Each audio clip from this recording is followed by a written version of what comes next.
तुम्हारी विद्वत्ता वो किसी काम की नहीं अगर दूसरे को नीचे गिरा रहे हो।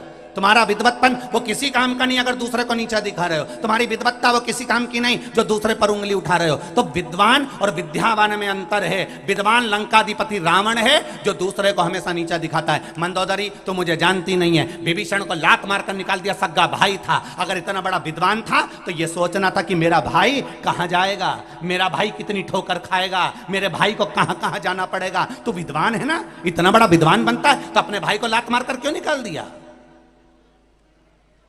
मेरे बराबर कोई नहीं, मैं दशानंद, मैं बड़ा विद्वान हूं। विद्वान दूसरे को नीचे नहीं दिखाता, भरी सभा में अपने भाई को लात नहीं मारता। और देखो विद्यावान का लक्षण कि वो विभीषण जब हनुमान जी के उस राम जी की शरणागति में मेरे राघव जी की पहुंचा तो किसी ने कुछ नहीं बोला। हनुमान जी ने कहा, क्योंकि विद्यावान थे तो उन्होंने कहा नहीं सरकार, इनको रख लीजिए क्योंकि ये विभीषण है, इनके दरवाजे पर तुलसी का क्यारा है, इसको आप अपनी सेना में रख लीजिए। ये विद्यावान गुणी अति चातुर।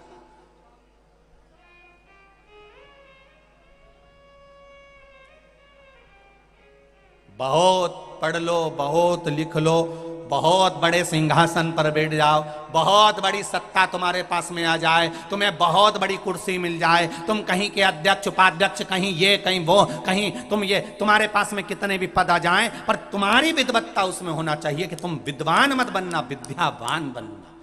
कल जजमान लोग मिलने के लिए शाम को आए और हमारे सेवा भारती के कोई भाई उनका परिचय दे रहे थे और सेवा भारती के कुछ भाई उनका परिचय दे रहे थे। तो उन्होंने परिचय में बहुत सुंदर सुंदर बातें हमको कही कि साहब ये हमारे यहाँ के सेठ जी हैं और ऐसा है, और कहा साहब ये प्रॉपर्टी डीलर हैं, ये इनकी कॉलोनियाँ बनाते हैं, कोई कहा इनका ये मील है, कोई कहा इनका ये है। पर ईमानदारी की बात कहूँगा, आप पांचों जजमान मिलने आए पर मुझे नहीं लगा कि आप बहुत बड़े करोड़पति होगे, मुझे तो लगा शिव के भक्त हो। मुझे तो केवल आपकी सरलता दिखी, आपकी सहजता दिखी, आपकी नम्रता दिखी। और आपकी नम्रता में मालूम पड़ जाता है कि इनमें विद्यावान है कि विद्वान है।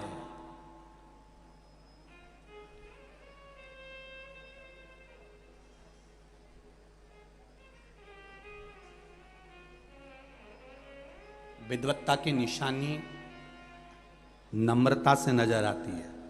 अभी ये कथा के पहले सांसद आदरणीय केपी यादव जी की कथा थी अशोकनगर में।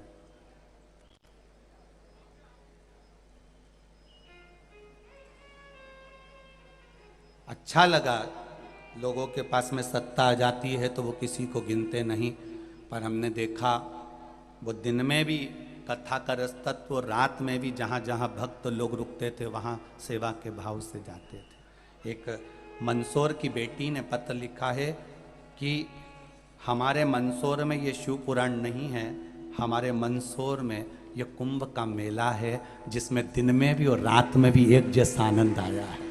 ये बेटी है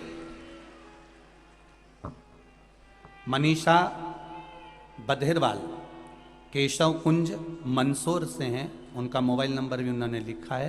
आप ही ने लिखा है बाबू, श्री शिवाय नमस्तुभ्यम। आपने पत्र में लिखा है ये मंदसौर नगर की शिव महापुराण की कथा नहीं है बाबू। बहुत सुंदर बात लिखी आपने। और एक बार दोनों हाथ हिला दो, श्री शिवाय नमस्तुभ्यम। ये मंदसौर नगर की शिव पुराण की कथा नहीं, ये हमारे मंदसौर नगर का कुंभ का मेला है। जितना दिन में आनंद आता है इस मंदसौर नगर के इस कथा के पंडाल में, रात में उससे ज्यादा आनंद आता है। लोग भजन करते हुए दिखते हैं चारों तरफ। उसमें लिखा आपने एक लाइन बड़ी सुंदर कि हमारा मन ही नहीं कर रहा कि ये कथा विराम हो और हम अपने घर जाएं, हम तो दिन और रात इस कथा का रसतत्व ग्रहण करते रहें। ये लक्ष्य है। बैठो बेटा, श्री शिवाय नमस्तुभ्यम। ये लक्ष्यता है हमारी, ये आनंदता है हमारी।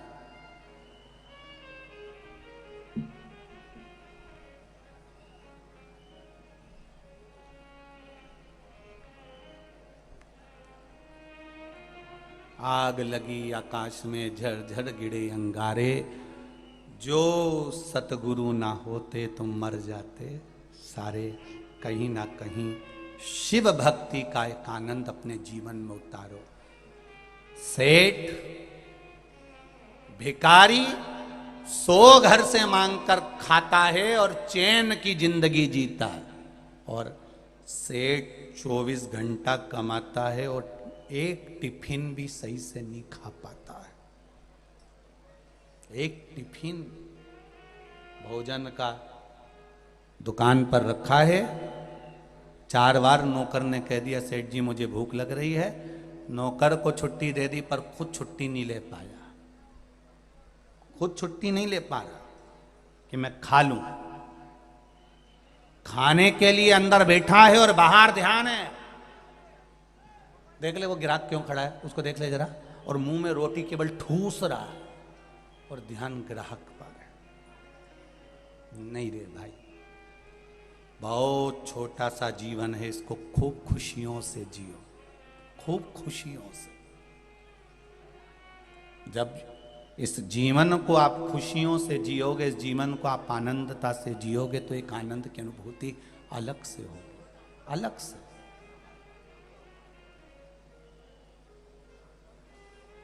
कमाओ, खूब कमाओ। मेरा भोलेनाथ, जितना आपने इस कथा में अगर लगाया हो या कहीं समर्पित किया हो या सेवा भारती के प्रकल्प में कहीं साथ दिया हो, तो मेरा महादेव आपको खूब दे, मना नहीं है। कमाओ, खूब कमाओ, तुम्हारे शरीर की कैपेसिटी से ज्यादा कमाओ, पर एक बात अपने दिमाग में बिठा कर रखना कि कमाई के साथ में थोड़ा अपने शरीर पर भी खर्च करो और अपने जीवन को खुशियों के साथ में जियो, खुशियों के साथ। इस जीवन को थोड़ा सा अच्छा जीने का प्रयास करिए।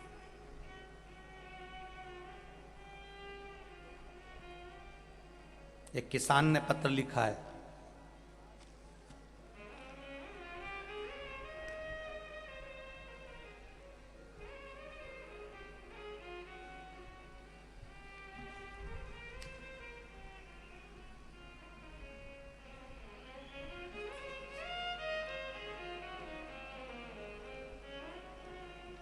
धर्मेंद्र राजेश्वर, चंदवासा गांव, तहसील शामगढ़, जिला मंदसौर से आया हूं।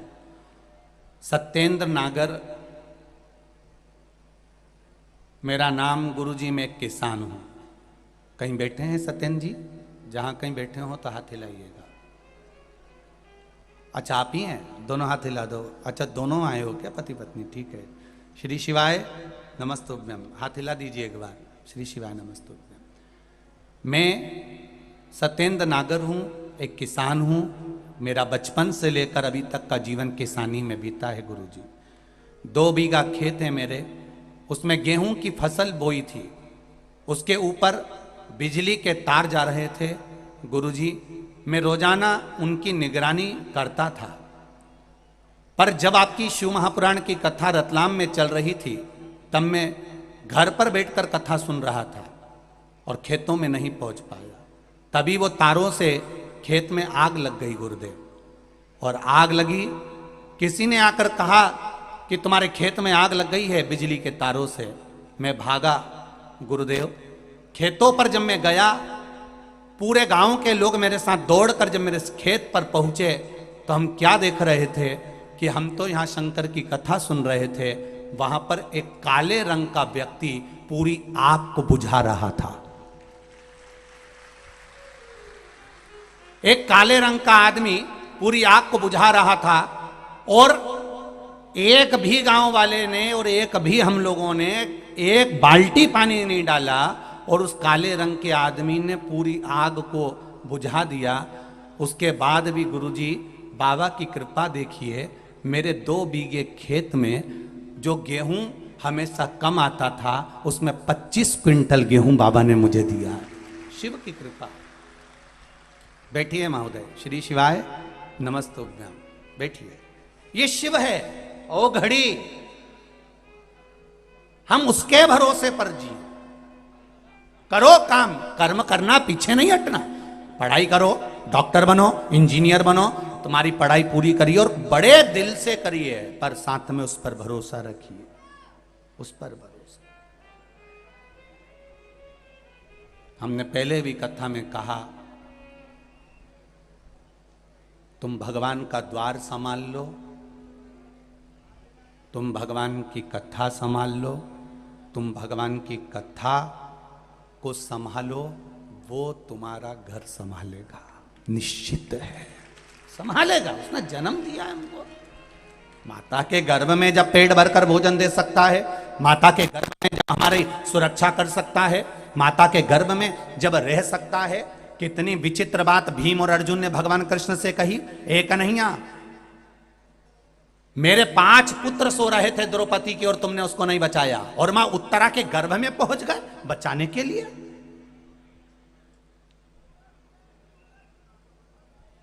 श्रीमद् भागवत में लिखा है कि द्रौपदी के सोते हुए 5 पुत्रों का वध अश्वत्थामा ने कर दिया। और अश्वत्थामा बड़े विद्वान थे, बड़े ज्ञानवान थे, उनके बराबर कोई विद्वान नहीं होगा। कितने विद्वान थे अश्वत्थामा, कितने विद्वान। एक गुरु के पुत्र थे अश्वत्थामा।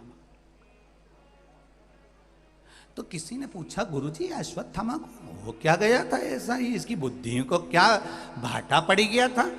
बताओ, इतना बड़ा गुरु, इतनी बड़ी पद, ब्राह्मण पुत्र अश्वत्थामा, एक गुरु का पुत्र अश्वत्थामा, इसकी बुद्धि को क्या हो गया था जो इसने द्रौपदी के सोते हुए 5 पुत्रों का वध कर दिया? इसकी बुद्धि कहां चली गई थी? कहीं नहीं गई थी।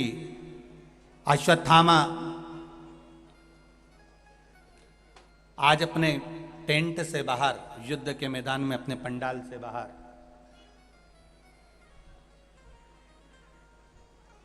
पंडाल से बाहर अश्वत्थामा बैठा हुआ था। और अश्वत्थामा जब पंडाल के बाहर बैठा हुआ था, उस जगह पर जब पंडाल के बाहर बैठा है, उस जगह पर बैठे बैठे अश्वत्थामा ने क्या देखा? अश्वत्थामा क्या देख रहा था? अश्वत्थामा क्या देखता है कि एक उल्लू पेड़ पर आकर बैठ गया। एक उल्लू पेड़ पर आकर बैठा और उल्लू ने क्या करा? कौवे के जो बच्चे थे वो सो रहे थे और रात के समय उल्लू आया और वो कौवे के बच्चों को मारना प्रारंभ कर दिया।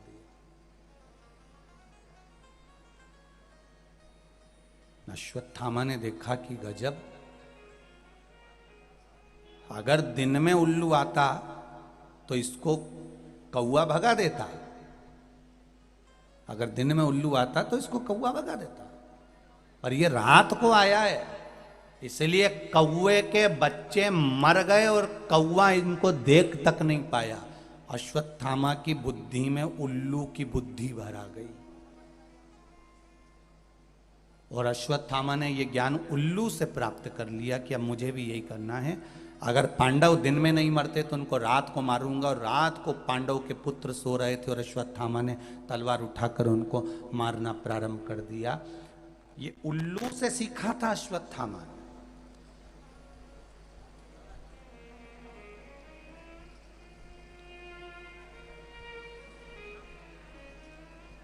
एक विद्वान,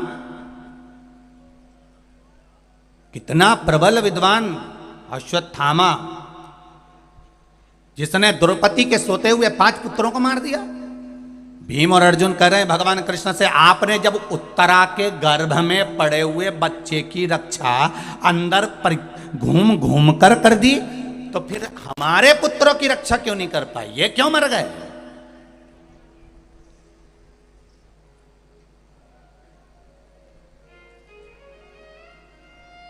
इनके मरने का कारण क्या है? भगवान कृष्ण ने कहा, अर्जुन, भीम, मैं रोज तुमसे पूछता था, रोज प्रतिदिन तुमसे पूछता था, रोज तुमसे कहता था, कि तुम मेरे पास आते हो तो अपने मन की बात कहा करो, अपने हृदय की बात कहा करो।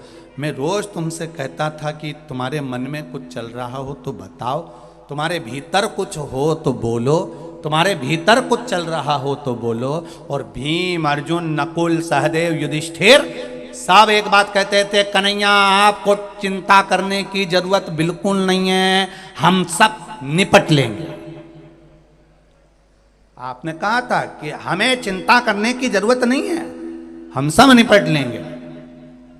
अब तुमने ये कह दिया रोज प्रतिदिन कि हमें चिंता करने की जरूरत नहीं है, हम सब निपट लेंगे। पर उस उत्तरा ने, जिसके गर्भ में मैं गया था, उस उत्तरा ने ये नहीं कहा कि आपको चिंता करने की जरूरत नहीं है। उत्तरा ने तो मुझे पुकारा, कन्हैया हे परमात्मा, मेरे गर्भ में सामने से ब्रह्मास्त्र आ रहा है और वो नष्ट करेगा मेरे गर्भ को, तुम रक्षा कर लो। तब मैं उसके गर्भ में पहुंच गया।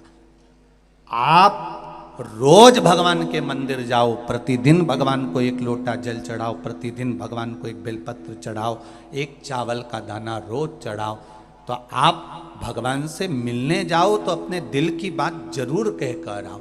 अर्जुन, भीम, नकुल, सहदेव, युधिष्ठिर रोज भगवान से मिलते थे, पर उन्होंने नहीं कहा, उन्होंने कहा हम सब देख लेंगे, आप चिंता मत करो, हम सब देख लेंगे। आपको यह कहना था कि आप बैठे हो तो मैं टेंशन क्यों लूं, पर उन्होंने कहा हम बैठे हैं तो आप टेंशन मत लो।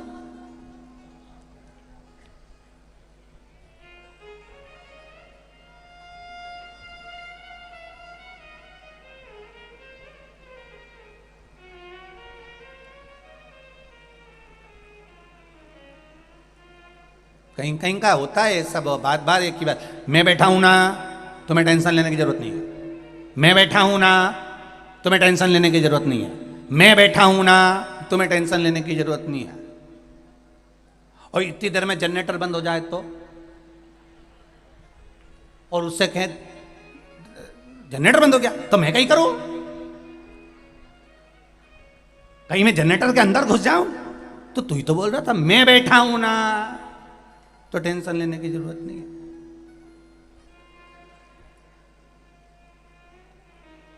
जो मैं बैठा नहीं, वो कहता है मैंने जनरेटर के लिए दूसरे को लगा रखा है, टेंट के लिए मैंने दूसरों को लगा रखा है, इस व्यवस्था के लिए मैंने दूसरे को लगा रखा है, इसके लिए मैंने दूसरे को लगा रखा है। उसी तरह मैं कोई नहीं करे, वो ये कहे मैंने सारी व्यवस्था उस परमात्मा को दे रखी है, वो संभाल रहा होगा, वो देख रहा होगा,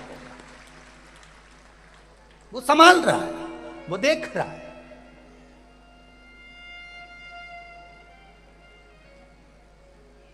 चिकित्सा विभाग की बेटियां, चिकित्सा विभाग के बेटे, चिकित्सा विभाग की बेटियां, जरा सा सफोकेशन हुआ, थोड़ी सी गर्मी पड़ गई, थोड़ा सा बारिश पड़ गई, थोड़ा सा कुछ हुआ, सूचना मिली बेटियों को कि यहां किसी को स्वास्थ्य गड़बड़ हुआ, तो उन्होंने तुरंत आई, देखी, तुरंत।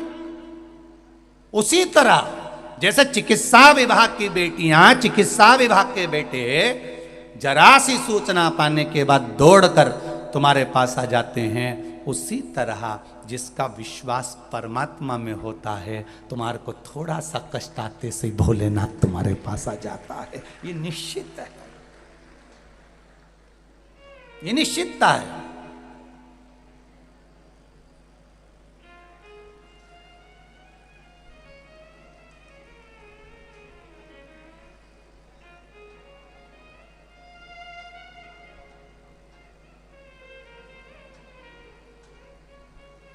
और ये हृदय का चित्त, ये भाव,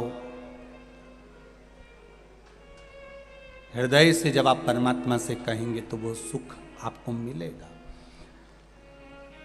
पांडव हमेशा कहते रहे आपको टेंशन लेने की जरूरत नहीं है, हम संभाल लेंगे, तो 5 बेटे गंवा दिए उन्होंने केवल यही बोलने में। और उत्तरा के गर्भ में बच्चा था, उसने ये नहीं कहा कि मैं संभाल लूंगी, उत्तरा ने कहा मेरा बाबा द्वारकानाथ बैठा है और मुझे उम्मीद है कि वो मेरे गर्भ को संभाल लेगा। तो वो गर्भ के अंदर ही प्रवेश कर गया। जो भगवान के भरोसे जीता है, भगवान उसकी रक्षा अंदर से भी कर लेता है। उसके भरोसे पर विश्वास रखकर, भाव रखकर महाराज, और ये विश्वास पूर्ण हो। जितनी पूर्णता के साथ आप विश्वास करेंगे उतनी पूर्णता के साथ परमात्मा मिलेगा। जब जगत के लोग हाथ छोड़ते हैं तब जगदीश हाथ पकड़ता है।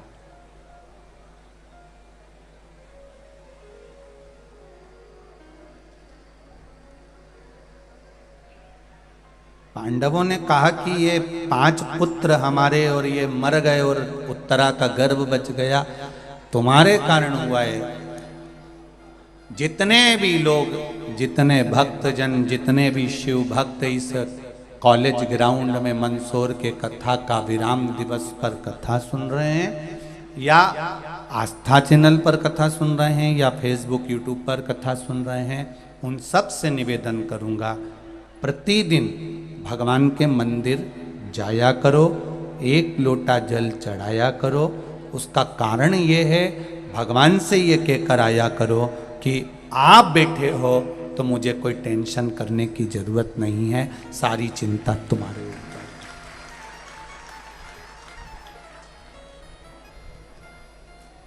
भले तुम दुकान पर बैठकर ये कहते रहो कि मैं चला रहा हूँ, घर पे बैठकर बोलते रहो कि मैं संभाल लूंगा, पर मंदिर में जाओ तब भगवान से कहकर आना कि रोज तेरे पास आने का केवल एक कारण है, तुझसे कहना कि तू संभाल रहा, मैं तो केवल निमित्त हूं,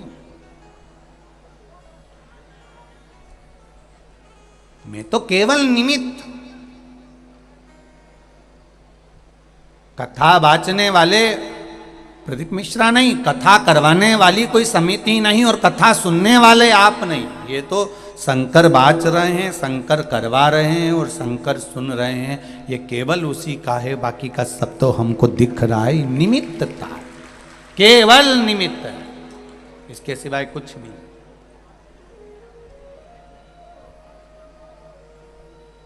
हनुमान जी संजीवनी लेकर आए, ये दुनिया जानती है।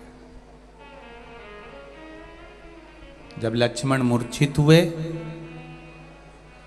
संजीवनी कौन लेकर आए थे? जम के बोलो जरा, बोलो, जम के बोलो जरा, हनुमान जी।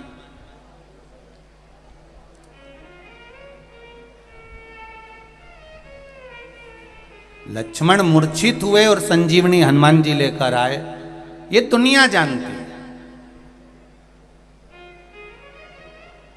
क्योंकि सबने यही सुन रखा है कि हनुमान जी लेकर आए थे। अब आपसे पूछूं कि आप बोल रहे हो कि संजीवनी हनुमान जी लेकर आए थे, तो भरत जी ने बाण छोड़ा था, हनुमान जी के पांव में लगा था, हनुमान जी अयोध्या में नीचे गिरे थे कि नहीं गिरे थे? गिरे थे ना। तो हनुमान जी जब अयोध्या में गिरे थे तो वो पर्वत जो हनुमान जी लेके जा रहे थे वो भी तो अयोध्या में गिरना था, वो गिरा था? अरे बोलो जम के, नहीं गिरा। क्यों नहीं गिरा? क्योंकि हनुमान जी जब संजीवनी लेकर जा रहे थे तो उन्होंने रास्ते में कह दिया था, अगर मैं समय पर नहीं पहुंचा तो लक्ष्मण मर जाएगा, इसलिए हे सूर्य नारायण भगवान कृपा करना, मुझे पहले पहुंच जाने देना, अगर मैं पहुंच गया तो लक्ष्मण बच जाएगा। सूर्य नारायण भगवान ने सोचा, हनुमान तू मेरा चेला है, मैंने तुझे गुरु मंत्र दिया है और तू अपने गुरु को बता रहा है कि तू लक्ष्मण को बचाएगा? तू अभी देख 2 मिनट में लीला कि तू लक्ष्मण को कैसे बचा सकता है। और भरत जी ने बाण छोड़ा, हनुमान जी को लगा, हनुमान जी नीचे गिरे, पर्वत ऊपर टंगा रिया हवा में। तब लक्ष्मण जी की मूर्छा, हनुमान जी की जब मूर्छा छूटी, मूर्छा छूटते से हनुमान जी ने जो पर्वत देखा तो ऊपर टंगा था, ऊपर टंगे हुए पर्वत को देखकर हनुमान जी की आंख में आंसू भर गए कि मैंने सूर्य नारायण भगवान से कहा था कि मैं समय पर पहुंच जाऊंगा तो लक्ष्मण को बचा लूंगा, पर मुझे क्या मालूम था, मैं तो निमित्त था। पर्वत उठाने वाला भी राम है और जिलाने वाला भी राम है, मैं तो निमित्त था। ये पर्वत मैंने उठाया ही नहीं है, पर्वत तो राम जी ने उठाया। और इसके मन में थोड़ा सा रह गया, हनुमान जी के मन में थोड़ा सा भाव और रह गया, तो इतने में हनुमान जी ने भरत जी से कहा मुझे माता उर्मिला जी से मिलना है, एक बार क्या आप मुझे उर्मिला माता से मिलवा दोगे? भरत जी ने कहा तुम उर्मिला जी को पहचानते हो? हाँ, लक्ष्मण जी की धर्म पत्नी। तो उनसे क्यों मिलना चाहते हो? बस मुझे मिलना है, आप मुझे मिलवा दो। रात्रि के समय पर माता उर्मिला जी को बुलाया गया।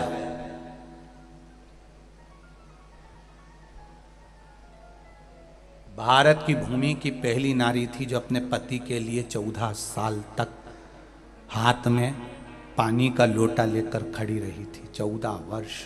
क्यों? क्योंकि लक्ष्मण जी ने उर्मिला जी से कहा था मुझे प्यास लग रही है, पानी लेकर आ जा। उर्मिला जी पानी लेकर आई और लक्ष्मण जी ने कहा उर्मिला पानी तो अब तेरे हाथ का 14 साल के बाद पीऊंगा। 14 साल तक लोटे को लेकर खड़ी रही, ना सोई ना बैठी, वो उर्मिला थी। 14 वर्ष पानी के लोटे को लेकर खड़ी रही। वो तो आज के जमाने की नी थी। अगर आज के जमाने की होती और पति कह देता पानी ला दे और ये ट्रे में पानी लेके आ जाती कि लो, और पति लैपटॉप पे काम कर रहा है या कंप्यूटर पर काम कर रहा है या लिखा पढ़ी कर रहा है, फिर बोलती ले लो, पति अपने काम में लगा हुआ है, इसने ट्रे नीचे धरी, तुम्हारे बाप के नौकर धरे रखा, पी लेना है जब पीना हो। वो गई वो तो वो जाए। एक कप चाय बनाती है और 25 बार सुनाती है जगदम्बा। 4 घंटे से रखी है, पी लो, ठंडी हो रही है, डबल से गर्म नहीं करूंगी, पहले बोल दे रही हूं।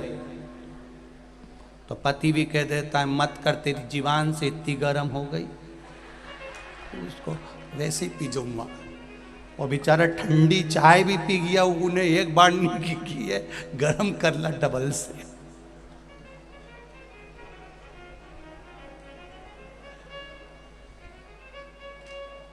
कई लोग फेसबुक पे अपनी अपनी बातें आड़ी टेढ़ी डाल देते हैं, बहुत डालते रहते हैं। अब लोग हमसे कहे महाराज वो उन्होंने ऐसा लिख दिया, उन्होंने ऐसा लिख दिया। हम उनसे कहते हैं उनकी उनके घर में नहीं सुने तो दुनिया क्या खाक सुनेगी?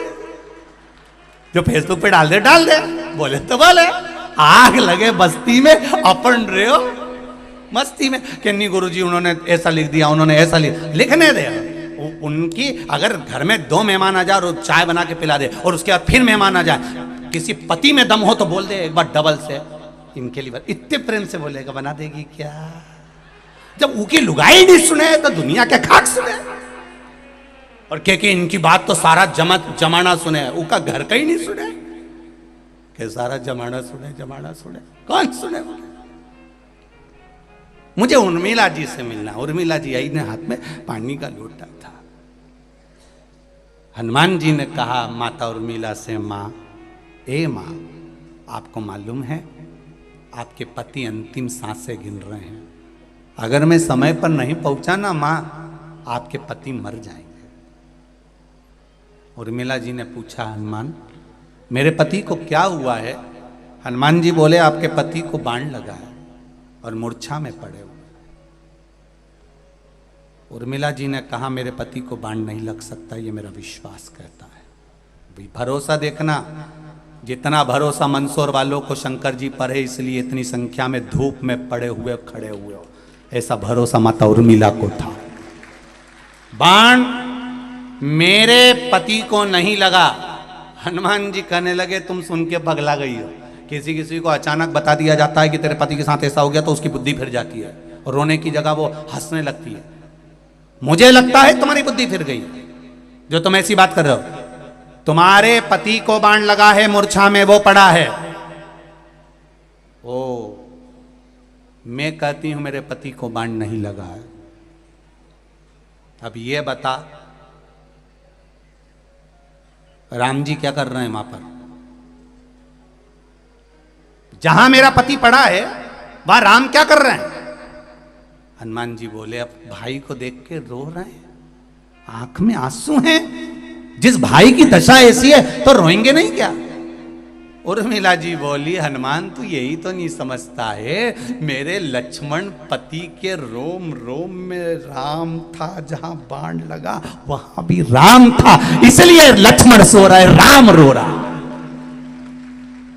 लक्ष्मण सो रहे हैं, रो राम रहा है, क्योंकि बाण लक्ष्मण को नहीं, जम के बोलो राम को लगा है। तो हनुमान जी ने पूछा, फिर लक्ष्मण जी काहे को सो रहे हैं?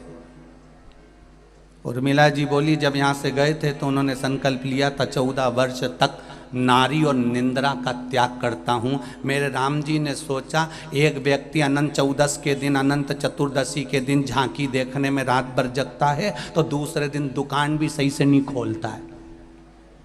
दूसरे दिन एक रात शादी में जग लेता है, अनंत चतुर्दशी पे जग लेता है, एक रात जगता है, तो दूसरे दिन दुकान पर मन नहीं लगता, दुकान सही से नहीं करता। भगवान ने सोचा, युद्ध के मैदान में युद्ध लड़ाने से पहले लक्ष्मण को थोड़ी देर सुला देता हूं, अगर सो गया कि नींद पूरी हो गई, फिर तो युद्ध ऐसा लड़ेगा कि सारी दुनिया देखेगी। इसलिए राम जी ने थोड़ी देर सुला दिया। राम जाग रहे हैं, लक्ष्मण सो रहा।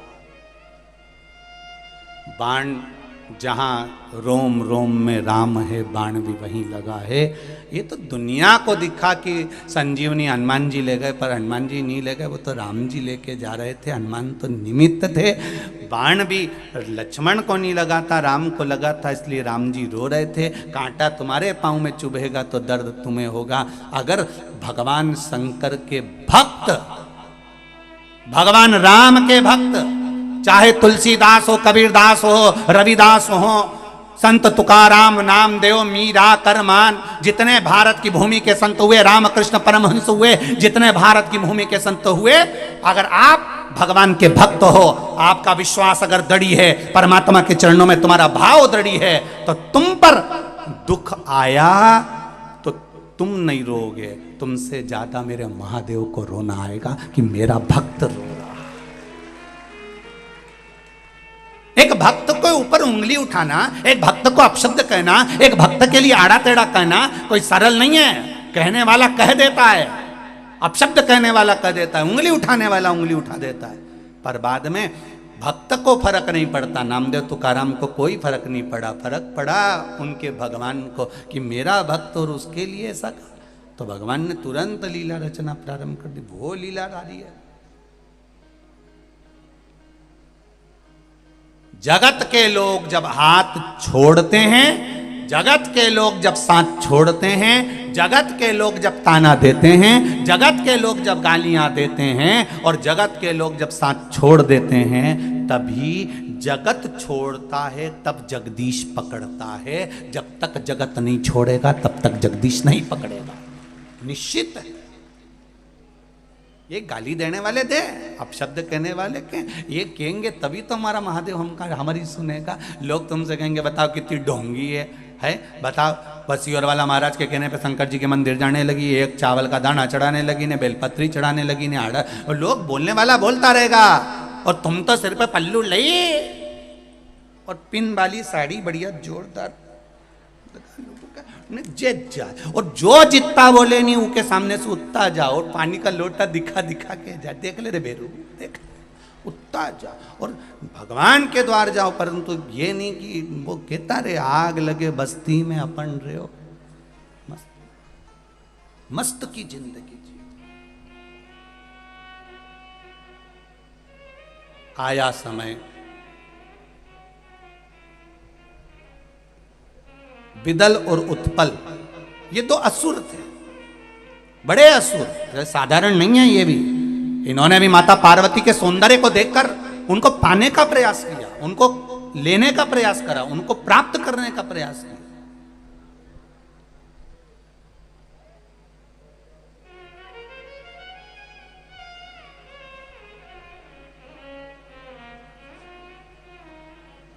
और गार्डन में फूल लगा हुआ है, उसको लगे रहने दो, उसको तोड़ना नहीं है।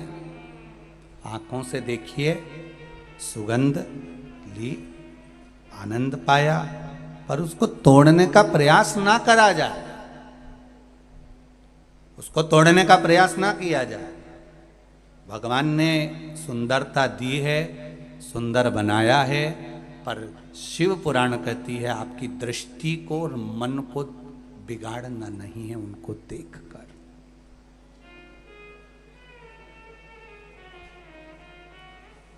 बिगाड़ना नहीं।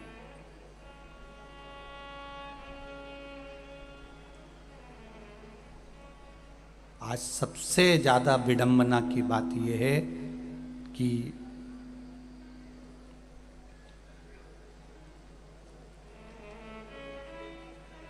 हम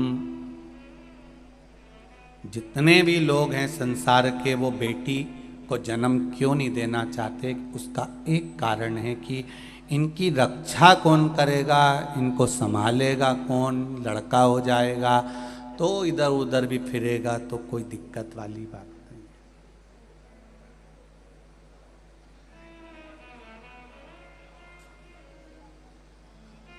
बहुत ध्यान देना, बेटे को निगाहों में रखिए और बेटी को दिल में रखिए। बेटा क्या गलत कर रहा है, अच्छा कर रहा है, आपकी निगाह में होना चाहिए, और बेटी आपके दिल के पास, हृदय के पास होना चाहिए। इसको हर जगह पर ले जाना नहीं, हर जगह पर अकेली भेजना नहीं, हर जगह पर भेजा ना जाए। उनकी मर्यादा के संबोधन इतने प्रबल होना चाहिए, इतने अच्छे।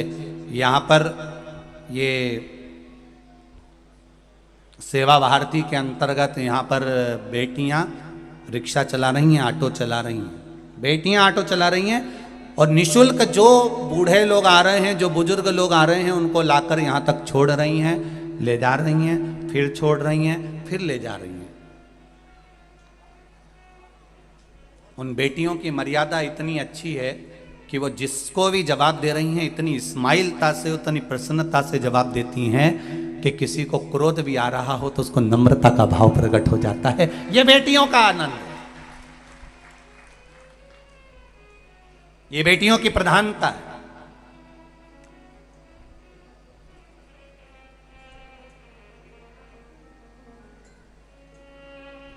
दिल से सेवा करो, हृदय से। बेटियां, बेटे निगाह में रहें और बेटियां दिल में रहे। बेटियों को ज्यादा इधर उधर नहीं, हमारी दृष्टि में बेटियों का भाव नहीं, हमारे दिल में बेटियों का भाव होना चाहिए, सम्मान होना चाहिए।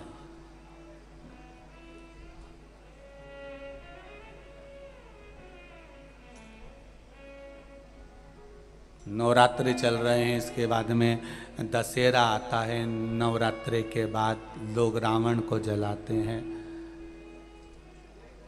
तो कभी तुमने विचार करा कि 9 देवी के बाद ही रावण क्यों मरा?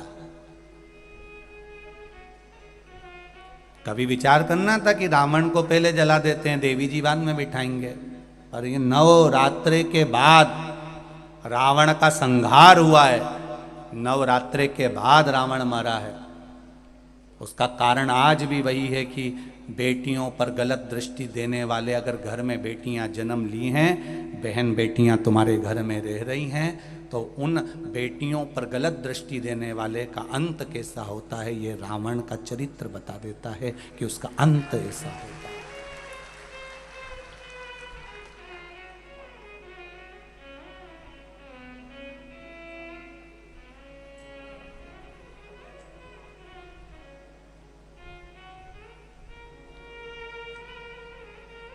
उसका अंत कैसा है? रावण दशहरे के दिन जला,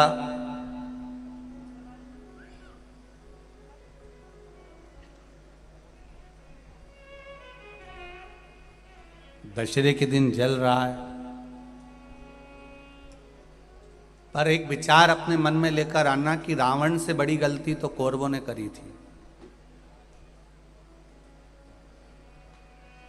रावण तो सीता जी को हर कर लेकर आया और अशोक वाटिका में ले जाकर रख दिया था, पर कौरवों ने इतनी बड़ी गलती करी कि भरी सभा में चीर पकड़कर खींचा जा रहा है और उसको नग्न करा जा रहा है, उसके वस्त्र को खींचा जा रहा है।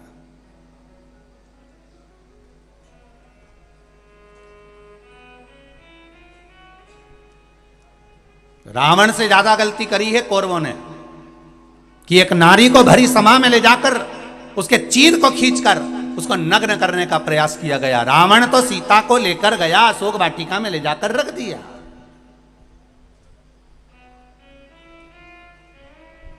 पर कौरव ने तो भरी सभा में केश पकड़कर खींच कर लेकर आए और उसके चीर को खींचा गया, उसके चीर को खींचा गया। तब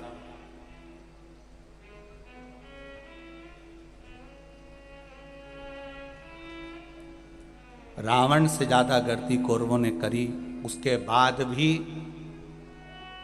दुर्योधन का ना दुशासन का ना कौरवों के किसी भाई का आज तक पुतला मुतला जलते नहीं देखा अपन ने। तो तुम्हारे मंदसौर वालों ने कहीं देखा हो तो जरूर फोटो खींच के मेरे को भेजना कि कौरवों ने इतनी बड़ी गलती करी थी जितना रावण नहीं करा है। रावण तो सीता जी का हर का लेकर आया और अशोक वाटिका में रख दिया, पर कौरवों ने एक रजस्वला धर्म में रहने वाली, रजस्वला धर्म का तीसरा दिन उसके बाल पकड़कर खींच कर लेकर आए और बाल पकड़कर खींच कर लेकर आकर यहां उसके चीर को खींचा जा रहा है।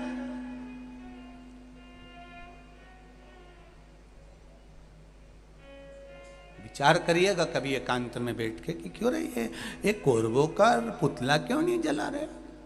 इन्हें तो गलती तो करी थी और ज्यादा करी, रावण से ज्यादा गलती करी, फिर रावण का ही पुतला अकेला का क्यों जला।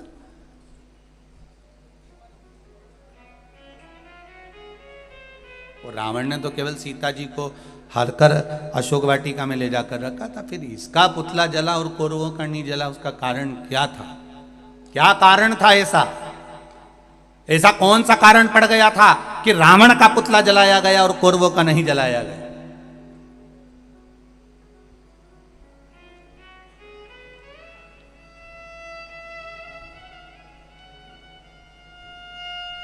क्योंकि रावण सीता को लाने के बाद जिद पर अड़ा रहा।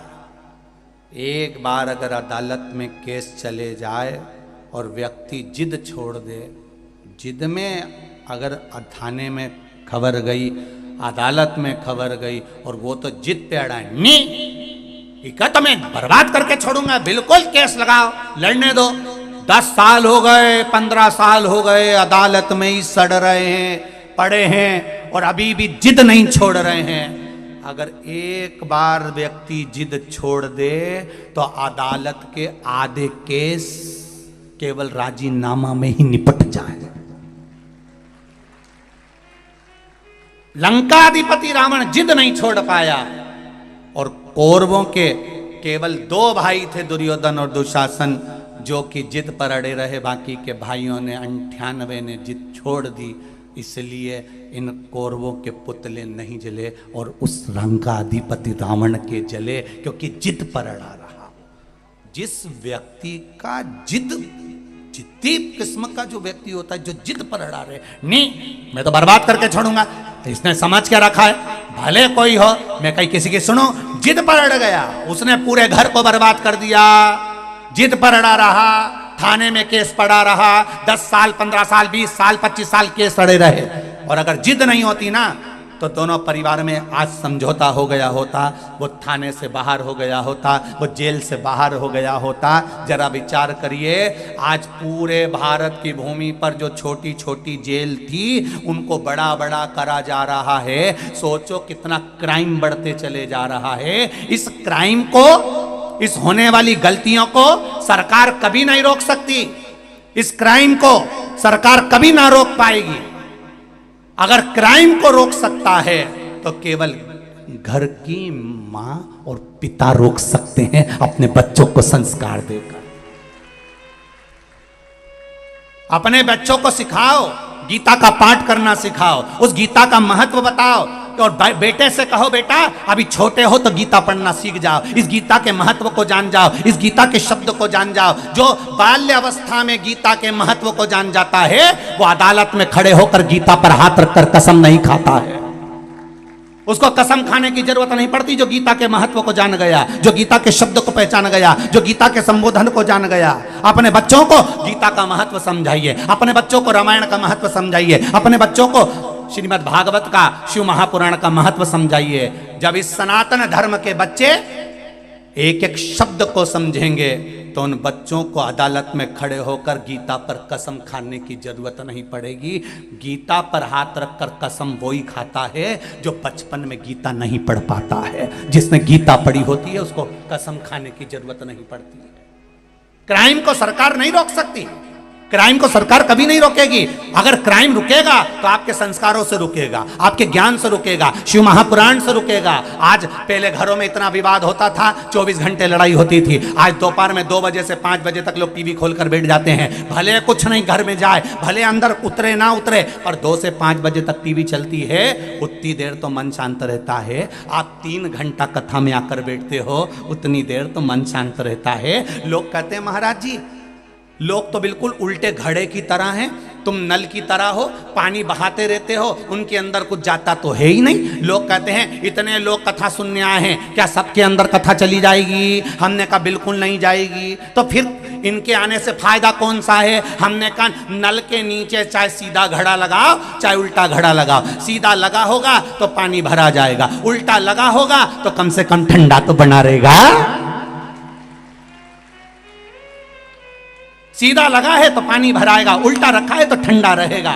कम से कम 3 घंटा कथा में बैठा है, झूठ तो नहीं बोल रहा, बात तो नहीं कर रहा, चुगली तो नहीं कर रहा, निंदा तो नहीं कर रहा, कहीं गलत चीज तो नहीं कर रहा। 3 घंटा कम से कम ठंडा तो बैठा है। इतनी खुशी बहुत है अपने लिए कि ठंडा तो बैठा है, इतनी देर आराम से बैठा तो है नहीं, कथा तो सुन रहा बेटा कि बुद्धि में तो कुछ नहीं जाए, मत जान दो, औंधा है नहीं मटका, ठंडा तो रहेगा।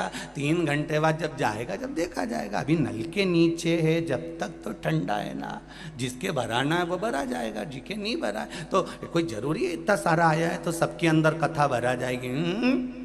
जो सीधा घड़ा वो में तो भरा जाएगी, उन्हें कहीं कहीं की तो कथा में बैठ के भी नहीं भरा।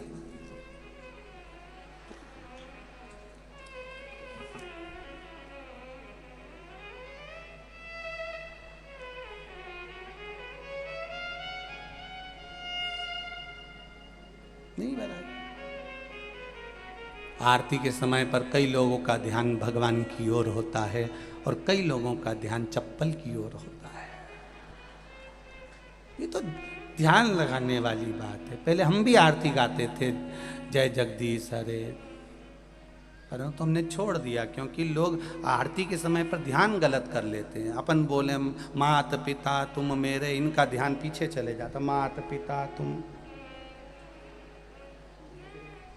और इनका ध्यान चला जाए। और फिर वो चप्पल कहीं चली जाए तो ये आरती में सोच ले अपनी तो चली गई, शरण गऊं में किसकी, अब मैं किसकी ले जाऊं। तब समझ में आया एक कमला की अच्छी रखी है, ये अब यार इधर से उधर देखेगी और मैं निपटा बैठूंगी, बस इतना ही। अब ये तो घड़े के ऊपर है, तुम सीधा घड़ा रखा है तो कथा मिलेगी, सीधा घड़ा है तो अच्छा ढूंढ लोगे, सीधा घड़ा है तो 7 दिन की शिव महापुराण में से कुछ अच्छा निकालने का प्रयास कर लोगे। सीधा घड़ा है तो शिव महापुराण आपको अच्छी लगेगी, और अगर उल्टा घड़ा है तो 3 घंटा तो बैठ लेगा, उसके बाद यहाँ से जाने के बाद फिर निंदा में लग जाएगा, हाँ वो तो महाराज ही बेकार है, उसका तो काम केवल बवाल मचाना है। कल कथा में बोल दिया कि काशी में परमिशन नहीं मिली, आज परमिशन बाबा की कृपा से।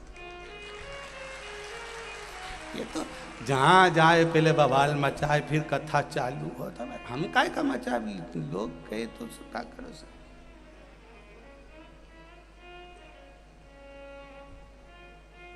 कथा यहाँ हुई, दिल्ली खबर गई, वहाँ से वहाँ गई, बाबा की कृपा थी, बाबा ने कह दी 10 तारीख से शिव महापुराण की कथा काशी में होगी, 1 बजे से 4 बजे तक गंगा के घाट। तो ये शिव है, ये शंकर है। और घड़ी सीधा घड़ा अच्छाई भरने का प्रयास करेगा। और मेरी बहनें, जितने लोग इस शिव महापुराण की कथा में बैठे हैं, जितने लोग आस्था चैनल पर, फेसबुक, यूट्यूब पर सुन रहे हैं, ये मेरा विश्वास करता है कि आप में कोई उल्टा घड़ा नहीं, सब सीधे घड़े हो जिसमें भरा रहा है, शिव तत्व भरा रहा है, शंकर की कथा भरा रहा है, और वो अंदर प्रवेश कर रहे हैं जो जगत के उद्धार का काम करे।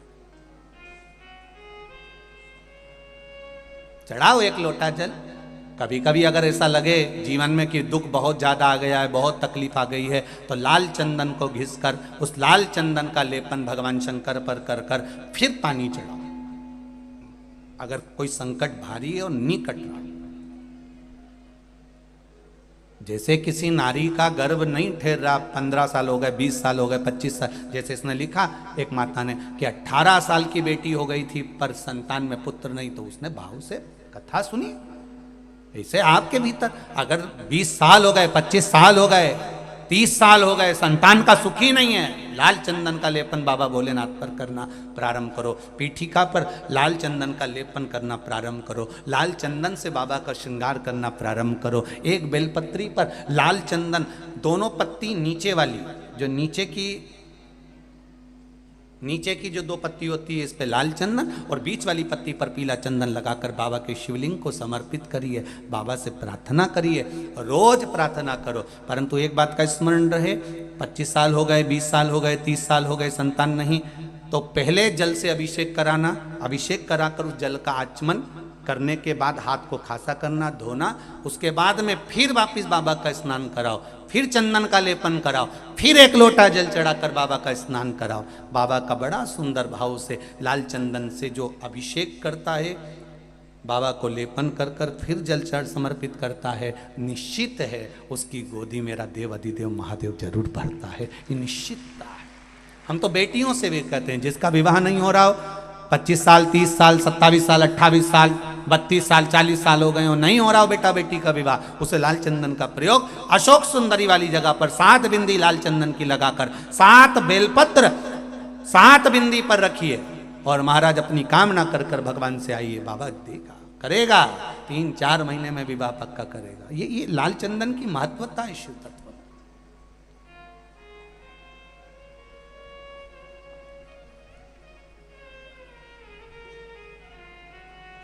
रोग बढ़ गया, बेलपत्री के वृक्ष के नीचे दीप लगाना प्रारंभ करो। बाबा से विनती कर कर घी का दिया लगाइए बेलपत्र वृक्ष के नीचे, बाबा से निवेदन करिए, रोग निवारण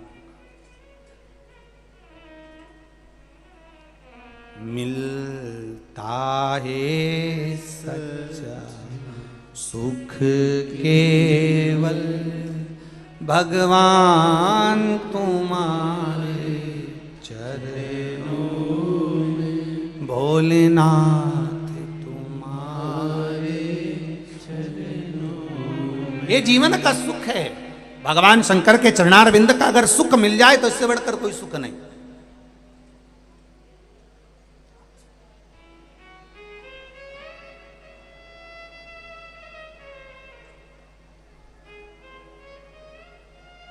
चित्तवृत्ति में शिव को समाये।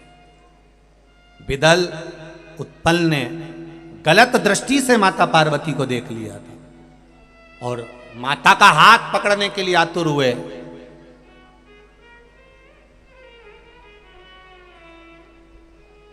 क्रोध आ गया मां को। मां ने कुंदुक पड़ा था, उस कुंदुक का प्रहार कर दिया। शिव जी के चरणों में जाकर वो कुंदुक गिरा। विदल उत्पल तो मर गए, पर कुंदुक शंकर भगवान के चरणों में गिरा तो शिव जी का नाम कुंदकेश्वर महादेव पड़ गए। औषधि के लिए कोई बीमारी हो, कोई रोग हो, और उस बीमारी रोग में कल एक माता आई थी, जहाँ ठहरे हैं सेवा भारती के बच्चे मिला रहे थे उनसे, तो वो कह रही थी, कोई थे नगर पालिका में, वो सर्विस करते हैं, तो उनकी धर्म पत्नी को कहीं कैंसर का रोग होगा। तो उन्होंने कहा, गुरुदेव बाबा की कृपा ऐसी रही गुरु जी कि हम शिव के भरोसे पर जल पीना चालू कर, और बाबा ने हमारी रक्षा कर। आप ही हैं? हाँ जी। दोनों हाथ हिला दो एक बार। श्री शिवाय नमस्तुभ्यम। कैंसर जैसे रोग को हराकर देवादिदेव महादेव की कृपा से शिव महापुराण में बैठकर कथा सुन रही हैं। देखिए आप यही मंदसौर में ही या नीमच में नगर पालिका में सर्विस में है पति। ये शिव कृपा। बैठिए बहन। श्री शिवाय नमस्तुभ्यं। एक इतने भयंकर रोग को हरा देना।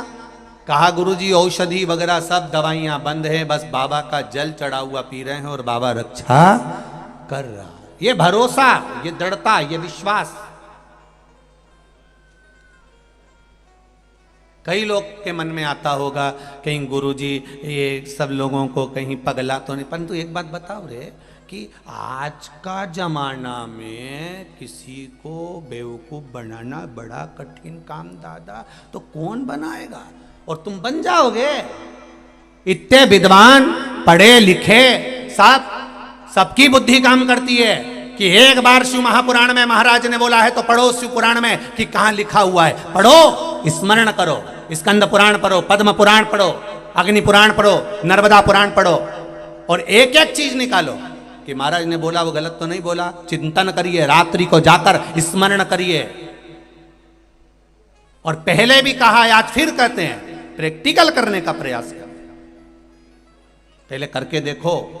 मैंने पशुपति व्रत करके देखा और मुझे लाभ मिला, तब आप दूसरे को कहो कि करेगी तो मिलेगा जरूर, निश्चित है, निश्चित। कहने वाले तो कह देते हैं कि बताओ वहां बैठ गए होंगे और कह दिया होगा, लोग तो पागल जैसे हो गए हैं, लोगों में तो अकल ही नहीं है, बुद्धि नहीं है। कौन किसी को मूर्ख बना दे? नहीं नहीं साहब, आज का जमाना विद्वत्ता का जमाना है, लैपटॉप और कंप्यूटर का जमाना है। 4G समाप्त हो गया, कल से 5G चालू हो गया। कल से ही चालू हुआ है 5G। 4G समापन हो गया, 5G चालू हो गया। इतना विद्वत्ता का युग चल रहा है, कोई किसी को अपशब्द नहीं कहता और कोई किसी को कुछ नहीं कहता। ये तो अपने विवेक की बात है। शंकर भगवान अगर आपके दिल में बैठे हैं, हृदय में बैठे हैं, तो ये किसी ने बेवकूफ बनाकर नहीं बिठाया। ये आपके भीतर की रुचि भगवान शंकर के प्रति जागृत हुई, तब आप शिव के हो पाए, तब आप शंकर के हो पाए। शिव ऐसे ही नहीं मिल जाता है। अब इन दीदी ने भी तो प्रयास करा होगा कि एक लोटा पानी चढ़ाकर तो देखूं, शिव सुनेगा मेरी। और यह विश्वास रखकर उन्होंने जल चढ़ाया और पानी पिया, तो कैंसर जैसे बीमारी से भी मुक्त हुई है। कैंसर जैसी बीमारी को भी पीछे पछाड़ दी। ये भीतर की विश्वास, भीतर की दृढ़ता, भीतर का भरोसा, ये कहां से लाओ? और मेरी माताओं से, मेरी बहनों से, मेरे भाइयों से और मेरे जितने बंधु यहाँ बैठे हैं, बेटा बेटियां, सबसे निवेदन करूंगा, आप प्रतिदिन बिना शर्म के, बिना संकोच के एक लोटा जल चढ़ाने शिव मंदिर जरूर जाओ। वो तुम्हारा अंतिम समय तक हाथ नहीं छोड़ेगा, उछाल देता रहेगा, नीचे नहीं गिरने देगा। एक ठेला चलाने वाले से भी कहूंगा, एक भीख मांगने वाले से भी कहूंगा, कब तक भीख मांगोगे? और भगवान परमात्मा ने तुम्हें भीख मांगने के लिए नहीं भेजा है राष्ट्र में।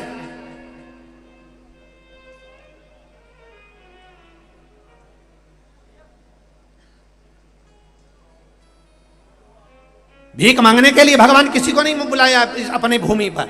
कब तक भिक्षा मांगोगे? नहीं, परमात्मा की शरण में जाइए। और एक निवेदन करूंगा सबसे, कर्जा किसी से मत लो, क्योंकि जिंदगी भर कर्जा का नाम है कर कर के जा, और उसी का नाम है कर्जा। जिंदगी भर चुका चुका के मर जाते हो, बच्चों को चुकाना पड़ता है। एक बार अगर कर्जा लेने की जरूरत पड़े तो मेरे महादेव के चरणों में जाकर 7 दिन लगातार घी का दिया लगाकर बेलपत्र समर्पित कर कर जल चढ़ाना। रोज एक बेलपत्री उठाकर घर में लेकर आना और उससे कहना कि तू कृपा करना कि मुझे कहीं कर्जा लेने की जरूरत नहीं पड़े और मेरा काम निकल जाए पूरा। एक पत्र आया है, एक पत्र में एक भाई दुकान के लिए कर्जा ले रहा है। देखिए उस पत्र में कितने सुंदर बात उसने कही।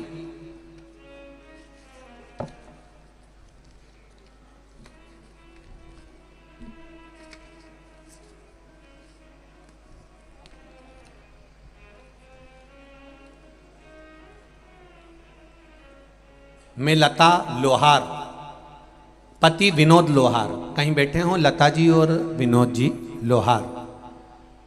मैं लता लोहार, पति विनोद लोहार, 10 स्नेह नगर संजीत रोड मंदसौर से हूं मैं। कहीं बैठी हों तो हाथ हिलाइएगा, कहीं बैठी हैं तो हाथ हिलाइएगा, जहां भी बैठी हो। लता लोहार, पति विनोद लोहार। गुरुदेव, मेरे पति की 15 वर्षों से अनुकंपा नियुक्ति थी। अनुकंपा नियुक्ति की कोशिश करते रहे थे लेकिन कोई सफलता नहीं मिली। 2019 में भी बहुत प्रयास करा, लेटर आया लेकिन कोरोना महामारी के कारण कोई जवाब नहीं आया। 3 वर्ष निकल गए, फिर मैंने आपके द्वारा बताए गए पशुपति व्रत को किया तथा रतलाम की कथा श्रवण की। कथा के पंडाल में आपने कहा था बैठकर कथा सुनने का जो लाभ है उसका फल मिलता जरूर है। मैंने कथा श्रवण करने रतलाम गई, वहां कथा सुनकर आई। मेरे पति द्वारा फिर एक बार मन में आया कि अब नौकरी नहीं लग रही तो दुकान लगाने का प्रयास करा जाए। दुकान लगाने के लिए कहा, पर पति ने कहा मैं कल दुकान की एग्रीमेंट करवाने जा रहा हूं, पर दुकान की पगड़ी ज्यादा है, 2.5 लाख रुपए की पगड़ी देना पड़ेगी, इतना पैसा कहां से आएगा। दुकान लगाने का मन में भाव आया, मैंने पशुपति व्रत प्रारंभ कर दिए और बाबा से कहा बाबा कर्जा ना करना पड़े ऐसी कृपा करना। और पति से कहा तुम रुको, मेरे 5 व्रत पूर्ण होने दो, मुझे विश्वास है कि मेरा बाबा कर्जा नहीं करने देगा। उसके बाद आप दुकान खोल लेना, एग्रीमेंट करा लेना। सारी बात कर कर एग्रीमेंट वाले से बात कर ली, दुकान की चर्चा हो गई। और बाबा की कृपा देखिए गुरुदेव, केवल पशुपति व्रत करे, 8 दिन ही पूरे हुए, प्रार्थना करती रही और बाबा की कृपा से पति के पास विभाग द्वारा पत्र आया कि आपकी ड्यूटी विभाग में, डॉक्यूमेंट विभाग में जमा कर दिए गए हैं तथा मेरे पति के सारे डॉक्यूमेंट जमा हो गए और मात्र 3 महीने के अंदर 15 वर्ष से जिस नौकरी के पीछे लगे थे बाबा ने वो नौकरी सरकारी मेरे पति को दे दी और कर्जा नहीं करने दिया। ये शिव है, ये शंकर है। जहां पर बैठे हों लता लोहार श्रीमती और पति विनोद लोहार, 10 स्नेह नगर संजीत रोड मंदसौर मध्य प्रदेश से हैं। ये शिव तत्व है, ये शंकर, ये औघड़ी।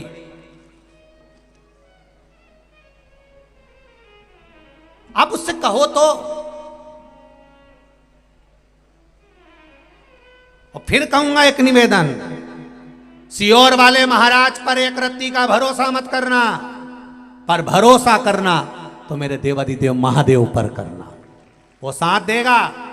सियोर वाला तो यही रह जाएगा, ऊपर तक तो मेरा महादेव ही जाएगा। कौन किसके साथ गया है? आपको दुख आया तो क्या कोई आकर खड़ा हो जाएगा कि सियोर वाला महाराज आकर खड़ा हो जाएगा? सियोर वाला महाराज आकर खड़ा नहीं होगा। जब द्रौपदी का चीर खिंचा रहा था तो सारे गुरु भी बैठे हुए थे पर द्रौपदी के चीर को नहीं बचा पाए। जब गुरुओं ने कहा कि द्रौपदी क्या चाहती है, द्रौपदी कहती है मैंने आपसे गुरु मंत्र लिया है, आप मेरे गुरु हो। अरे मेरा चीर खींच रहा है गुरुदेव, तुम तो बोलो। गुरुजी कहते हैं द्रौपदी यहां सभा में जितने बैठे कोई साथ नहीं देगा, तेरा गुरु मैंने मंत्र दिया, मैं भी साथ नहीं दूंगा। पर एक बात याद करना द्रौपदी, गुरु भले साथ ना दे पर गुरु ने जो वचन कहा है वो साथ दे जाएगा, तो बुला उसको। द्रौपदी मैंने जो मंत्र दिया था पढ़, और द्रौपदी ने फिर मंत्र पढ़ा तो भगवान द्वारिकाधीश ने आकर चीर बचाया। गुरु साथ ना देगा पर गुरु का वचन साथ दे जाएगा। आप भी याद रखना, हम भले तुम्हारे सामने खड़े हो ना हो, पर एक बात याद रखना कि श्री शिवाय नमस्तुभ्यम, और एक लोटा जल तुम्हारा साथ आखिरी तक देकर जाएगा। वो तुम्हें छोड़ेगा नहीं, छोड़ने वाला नहीं है, कोई किसी का साथ नहीं देता।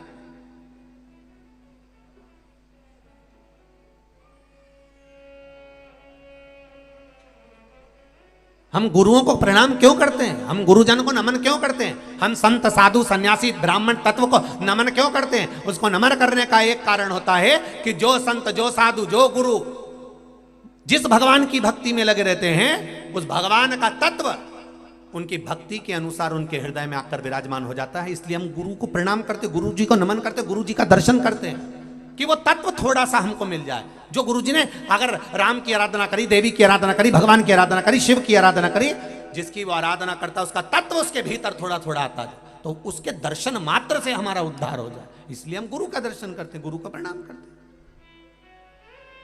पर गुरु तुम्हारे अंतिम समय तक तुम्हारे साथ नहीं है। गुरु ने जो व्याख्यान करा, गुरु ने जो मंत्र दिया, गुरु जी ने जो नियम बताया, बस उसका स्मरण करिए। द्रौपदी ने कृष्ण को पुकारा, भगवान ने उसका चीर बचा लिया। आप जब जब दुख की घड़ी आए, रोग बीमारी तकलीफ कष्ट आए, कोई याद आए चाहे ना आए, तब एक स्मरण याद रखिए, श्री शिवाय। जम के बोलो जरा, श्री शिवाय नमस्तुभ्यम। और तब स्मरण रखिए एक लोटा जल, उसका स्मरण आपके भीतर रखिएगा कि हमको जाना है। तुम जाओ इसको हॉस्पिटल लेकर, मैं आई शंकर जी के मंदिर से, वो हॉस्पिटल लेकर जा रहे हैं, आप शिव जी के मंदिर पहुंच जाओ। मैं अभी आई तो क्या कहां जा रही? बस मेरे बाबा से मिलने जा रही हूं। दोपहर में 1 बजे से 4 बजे तक टीवी चैनल आस्था, फेसबुक यूट्यूब पर आएगी। और 10 तारीख के पहले दिवाली का सारा काम कर लो अच्छे से, खूब झाड़ू फूटा जो भी करना है तुमको, सफाई मफाई खूब प्रेम से करो। फिर 10 तारीख से कथा में लग जाओगे। इसलिए आनंद के साथ कथा रस तत्व को ग्रहण कर अपने जीवन को धन्य बनाइएगा, भाव भक्ति के साथ। अगला वर्णन आया है ओमकारेश्वर। बिंद नामक पर्वत ने तप कर कर भगवान को प्रकट किया, शिव ओमकारेश्वर के रूप में विराजमान हुए। केदारनाथ जी का वर्णन नर नारायण ने तप कर कर भगवान शिव को विराजित किया।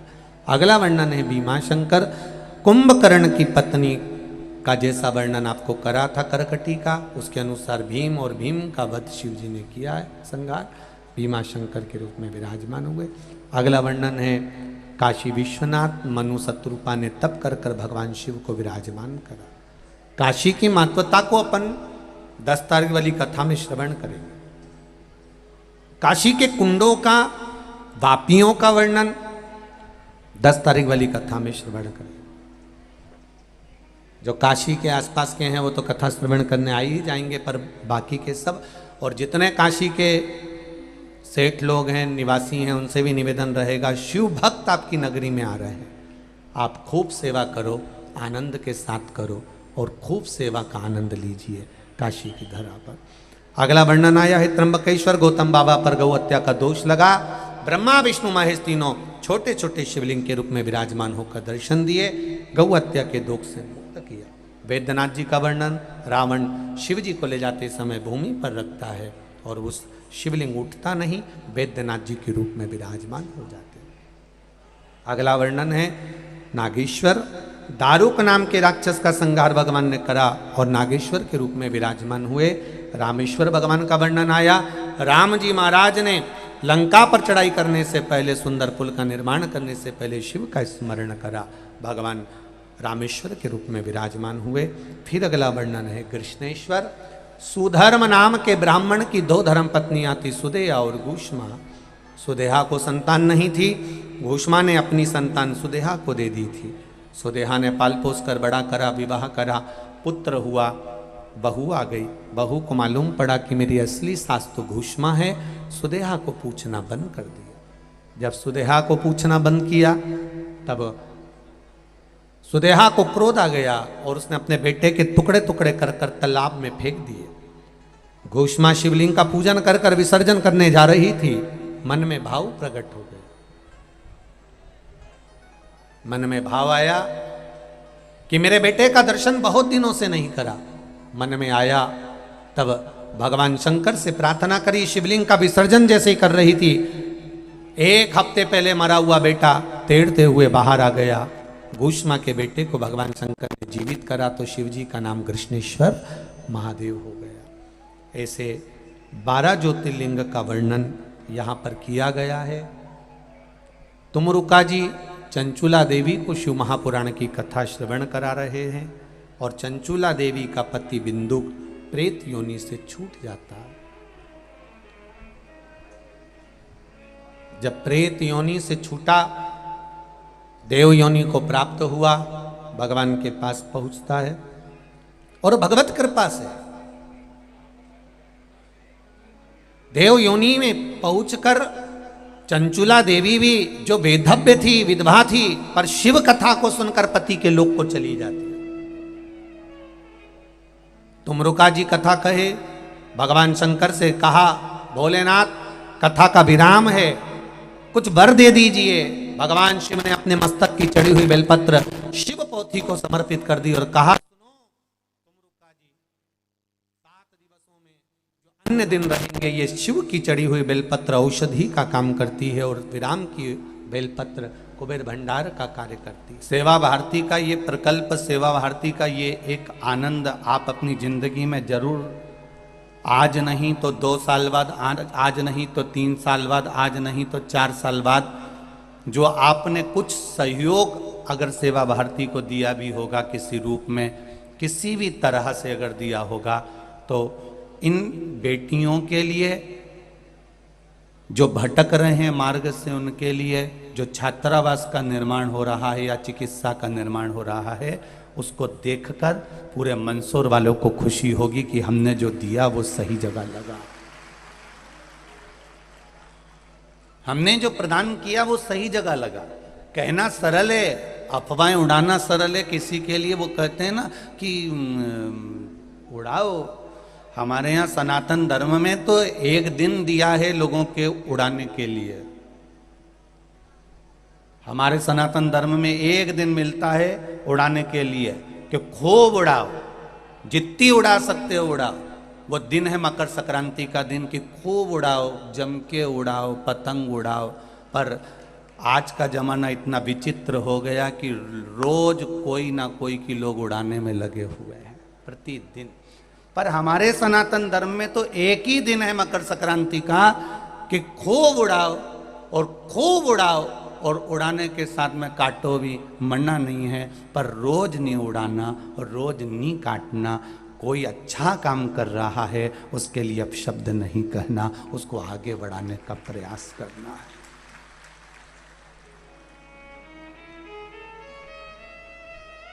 संपूर्ण बड़े बड़े अखबारों में प्रतिदिन जब बंडल बांधकर सारे अखबार मंदसौर नगर के, जब हम जहाँ ठहरे हैं हर्ष विला में, वहाँ पहुँचते थे और हम अखबारों को पढ़ते थे।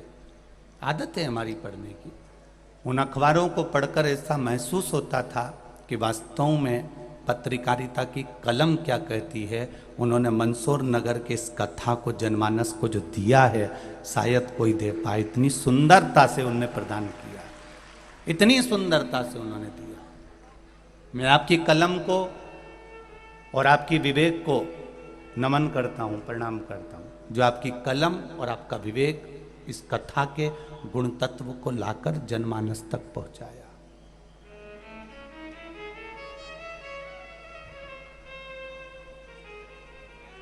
दो बजे कथा चालू होती, 5 बजे विराम होती। कितने घंटे? जम के बोलिए, 3 घंटा। उससे पहले आप सुबेरे से जगह संभाल कर बैठ जाते। क्या इतने लोगों को वॉशरूम नहीं जाना रहता है? क्या इतने लोगों को भूख नहीं लगती है? क्या इतने लोगों को पाँव नहीं दुखते होंगे? एक छोटी सी जगह इधर से दब रहा है, इधर से दब रहा है, और अपनी जगह पर संभाल कर बैठे हुए हैं। हम भोजन कर कर भी थोड़ा सा आराम कर लेते हैं, पर आप तो आराम भी नहीं कर पाते। कितनी ललकता होगी इस कथा के प्रति, कितना विश्वास होगा आपका, भरोसा।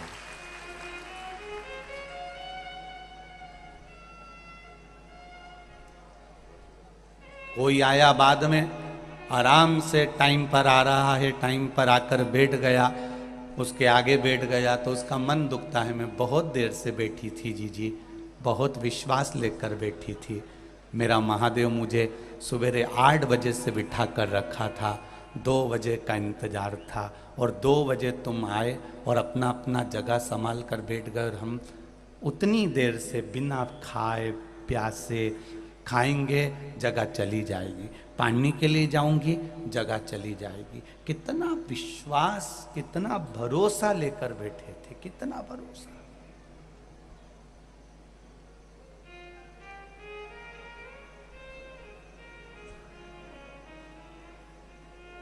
एक लक्ष्य निश्चित करा अपने भगवान को पाने का, और ये निश्चितता है कि भगवान उस लक्ष्य तक आपको पहुंचाएगा जरूर।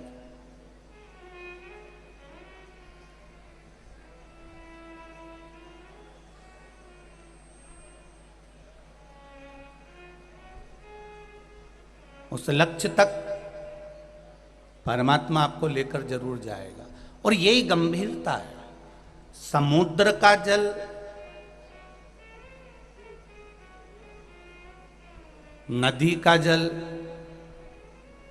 खड्डे का जल, इन सारे जलों में सर्वश्रेष्ठ जल वो जो कुआं होता है ना, उस कुएं में एक श्रेष्ठता होती है कि कुएं का जल हिलोरे नहीं मारता। आपके गांव में भी कुआं होगा जीजियों, जितनी भी मेरी माएँ बैठी हैं, जितनी मेरी बेटियां बहनें बैठी हुई हैं, मेरी माताएं बैठी हुई हैं, जितने मेरे भाई बैठे हुए हैं, आपने देखा होगा कुएं का जल कभी हिलोरे नहीं मारता।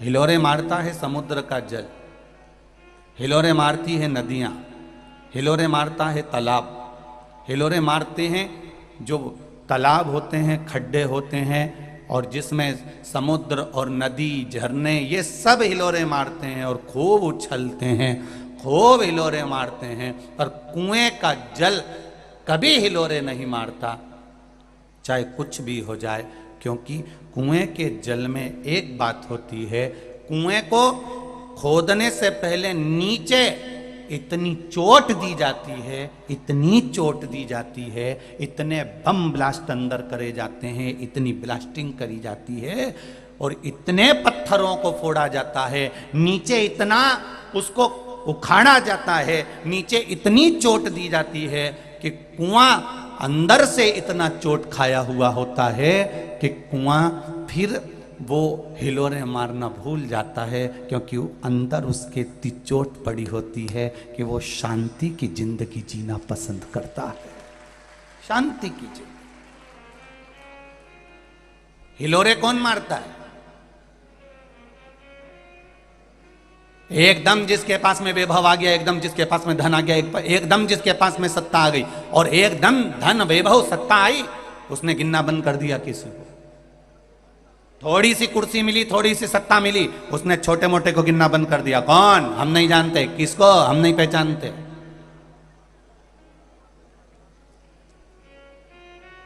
आपने कह दिया हम नहीं जानते, तो ये एक बार तो तुमको दे देगा, एक बार तो तुम्हें कुर्सी पे बिठा देगा, अगली बार जब तुम इसके पास जाओगे तो वो भी कह देगा हम भी नहीं जानते तुम कौन हो, हम भी नहीं पहचानते। जो दूसरी जगह से लेकर आता है, समुद्र के पास में जल दूसरी जगह से आ रहा है, इसलिए बहुत हिलोरे मारता है वो। तालाब हिलोरे मारता है क्योंकि जल दूसरी जगह से आ रहा है, नदियां हिलोरे मारती हैं क्योंकि जल दूसरी जगह से आ रहा है, झरने हिलोरे मारते हैं क्योंकि दूसरी जगह से जल आ रहा है। पर कुएं का जल अपना खुद का है, इसलिए स्थिरता, उसमें नम्रता, उसके जल में हिलोरता नहीं होती, वो एकदम गंभीर, एकदम आनंद में रहता है।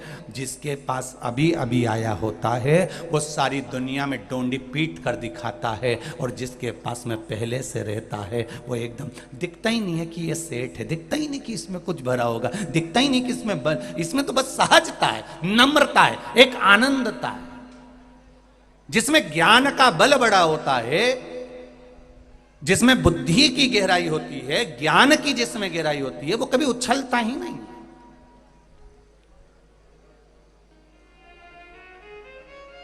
ज्ञान की गहराई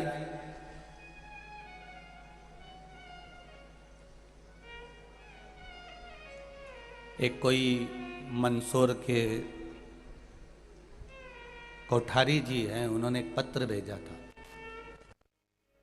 शायद अग्रसेन, अग्रवाल या अग्रसेन के उधर कहीं पत्र का स्मरण हमको ना, परंतु उनका एड्रेस लिखा था, कोई अग्रवाल चौक होगा या अग्रसेन होगा, जो भी होगा, वहाँ का एक पत्र था कोई कोठारी जी का।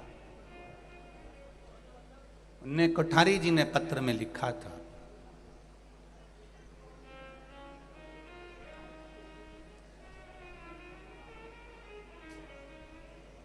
कोठारी जी के शब्द कितने सुंदर थे कि महाराज,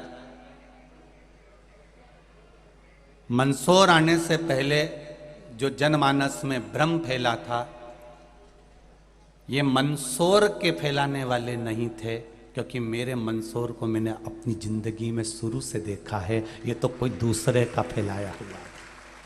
मेरा मंदसौर ऐसा नहीं है। वो कोठारी जी के शब्द में, कोठारी जी आपको धन्यवाद दूंगा अगर आप सुन रहे होगे, जहां भी बैठे हो। आपकी जो पत्र है, 2 पेज का आपने पत्र लिखा, उसमें आपने काव्यत्य के को लिखा और बड़ा सुंदर सुंदर बात आपने उसमें।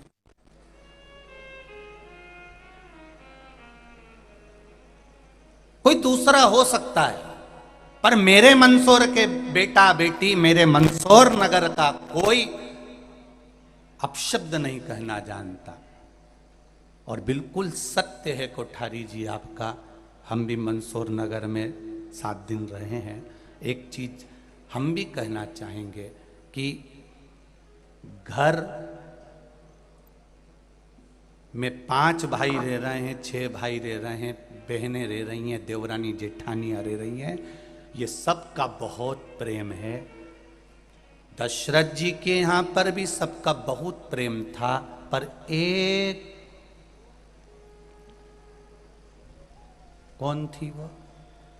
मंथरा। वो अयोध्या की नहीं थी। अयोध्या की होती तो ऐसा करती ही नहीं। वो तो कहीं दूसरी जगह की थी वो मंथरा। और उसने जो आग लगाई अयोध्या में, तो राम जी को वन वन डोलना पड़ा। तो हमारा घर तो अच्छा है कोठारी जी, आप कह रहे हैं, बिल्कुल सत्य बात है कि मंदसौर मंदसौर है, शंकर जी की नगरी है। यहाँ सबका एक दूसरे के प्रति प्रेम है। ये तो कोई आई होगी कहीं का संवाद आया होगा, किसी ने कुछ प्रेरित करा होगा, तब लोगों की बुद्धि में ये चित्तवृत्ति में बैठा। नहीं तो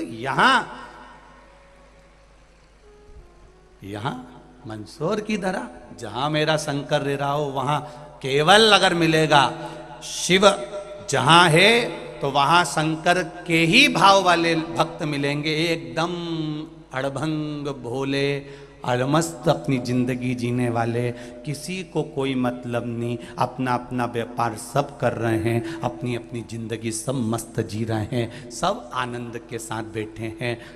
यहाँ मंदसौर की रीति तो हमको पहले का भी स्मरण याद है कि यहाँ अगर एक घर में अगर दुख आ जाता है, तो मोहल्ले की 10 दुकानें एक साथ बंद हो जाती हैं। ये वो मंदसौर है, कोई साधारण है क्या?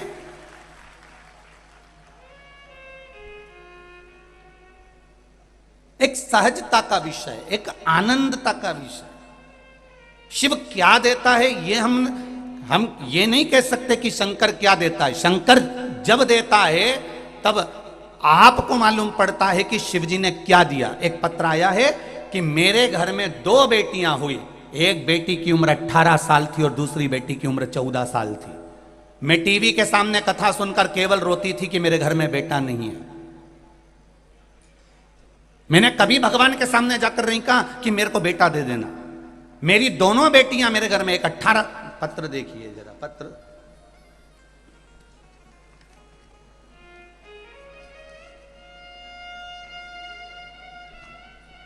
आरती सेन, जिला नीमच, गांव कनावटी से आई हूं। कहां बैठी हो अपने हाथ उठाइएगा, जहां भी बैठी हो अपने हाथ उठाइएगा। आरती सेन, जिला नीमच, गांव कनावटी। शिव की महिमा का क्या वर्णन करूं गुरुजी। मैं 39 साल की हूं। मेरी 2 बेटियां हैं, बहुत प्यारी हैं। एक 18 वर्ष की है और एक 14 वर्ष की है। बेटे की इच्छा तो थी, पर 2 बेटियों के समय मेरी हालत ज़्यादा खराब हो गई और डॉक्टर ने कह दिया कि आप अब कोई संतान के लिए चांस नहीं लोगी, नहीं तो आपका शरीर बेकार हो जाएगा। तब से मेरी बेटी 18 साल और 14 साल की हो गई। उसके बाद में मैंने संतान के लिए कभी सोचा भी नहीं। 2019 से आपकी कथा सुन रही हूँ गुरुदेव, और टीवी के सामने जब कथा श्रवण करने बैठती थी, तब आंख में दुनिया के जो ताने पड़ते थे कि इसके घर में पुत्र नहीं, पुत्र नहीं, बेटा नहीं, बेटा नहीं, दुनिया के ताने बड़े विचित्र होते हैं गुरुदेव। उस तानों के कारण मेरी आंख में से आंसू बहता था। मेरी 18 साल और 14 साल की बेटी मुझसे पूछती थी, माँ तू क्यों रोती है? टीवी सुनती रहती है और रोती रहती है। मैं उसको कहती थी मुझे शंकर की याद आती है, पर मेरे आंसुओं की कीमत दुनिया ने समझी ना समझी, पर मेरे महादेव ने समझी। गुरुदेव, बस कथा सुनते हुए 2019 में 3 महीने बीते थे। एक कथा सुनते हुए मेरी आंख में आंसू थे और 3 महीने बीते, और 3 महीने बीतने पर मेरा गर्भ ठेर गया और मेरे यहां पुत्र का जन्म हुआ है, बेटे का जन्म हुआ। मेरी बेटी 18 साल की है, 14 वर्ष की है। अब मेरे घर में एक बेटा भी है। मैंने बाबा से नहीं मांगा, पर 3 महीने का आप कहते हो कि 3 महीने में महादेव देता है। मैंने 3 महीने में उसका रिजल्ट पाया है। मेरे बाबा ने मुझको एक पुत्र दिया है, ये शिव की कृपा से ही प्राप्त हुआ। शिव किसको का शंकर, उससे जाकर आप केवल 1 लोटा जल समर्पित करिए, उससे दिल से अपने हृदय की बात। आप टीवी के सामने कथा सुन रहे हो, आस्था चैनल पर कथा सुन रहे हो, फेसबुक यूट्यूब पर कथा सुन रहे हो, आपकी चित्तवृत्ति परमात्मा में लगी हुई है। भले सियोर वाला महाराज तुम्हें दिखे ना दिखे, पर आप इस पंडाल में जहां मर्जी पड़ी वहां बैठकर कथा का रसतत्व ग्रहण कर रहे हो, तो ये निश्चित है अगली कथा जहां पर होगी 3 महीने में तुम्हारा भी पत्र वहां पर होगा कि बाबा ने मेरे ऊपर ये कृपा करी है। ये चित्त, ये आनंद, ये सुख, ये वृत्ति, ये भगवान ही देता है। एक इंजीनियर महोदय ने पत्र लिखा है, आपके मंदसौर के ठेकेदार भी हैं, इंजीनियर भी। देखिए,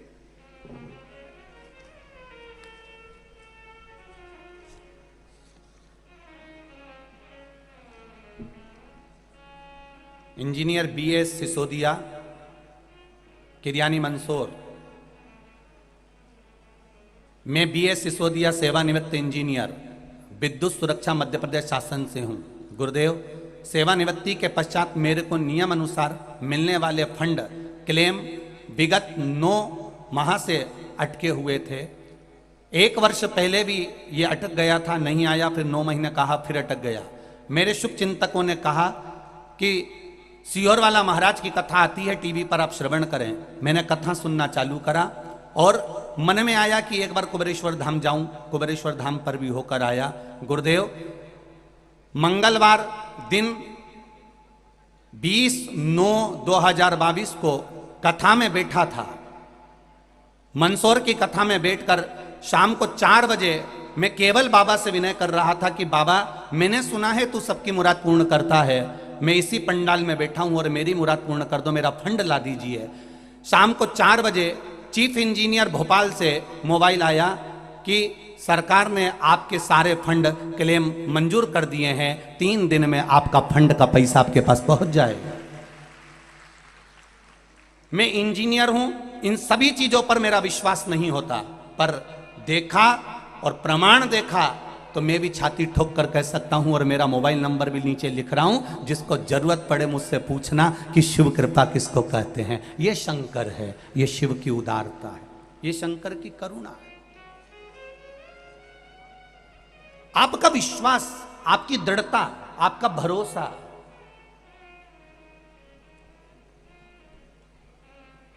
लोग कहते हैं साधु तप करता है, संत तप करता है, तपस्वी तप करता है। ये मेरा विश्वास कहता है आपका तप भी कम नहीं है मेरी जीजियों, मेरे भाई। सवेरे से एक जैसे बैठे रहते हो, बिना कुछ खाए पिए, मिल गया तो खा लिया, आराम रत्ती भर का नहीं। सवेरे स्नान करा, आए, बैठे, और तुमने जो तप चालू करा, धूप सूरज की तपन, प्यास लग रही है, भूख लग रही है, गर्मी पड़ रही है, इधर आपस में एक दूसरे के शरीर की तपन भी बनी हुई है, उमस अपनी जगह पर है, और उस बीच में 3 घंटे की कथा के लिए कम से कम 9 घंटे तक इंतजार करना पड़ रहा है, तब कथा मिल रही है। 3 घंटे की कथा के लिए 9 घंटे तक इंतजार करना पड़ रहा है, तब कथा मिल रही है, तब कथा प्राप्त हो रही है।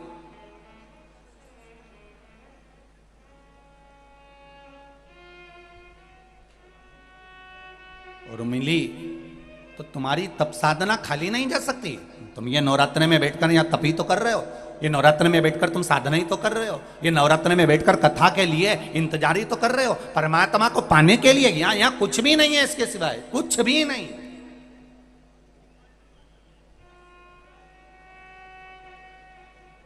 और जितना फल आपको कथा सुनकर मिल रहा है, उतना फल सेवा भारती के जितने ये नवयुवक बेटा बेटियां यहां वहां लगे हुए हैं, कथा तक नहीं सुन पा रहे, धूप में रोड पर खड़े हुए हैं। और एक बात तो कहूंगा, यहाँ के पुलिस प्रशासन को, कलेक्टर और एसपी महोदय के लिए भी गजब की व्यवस्था दी है, गजब की व्यवस्था।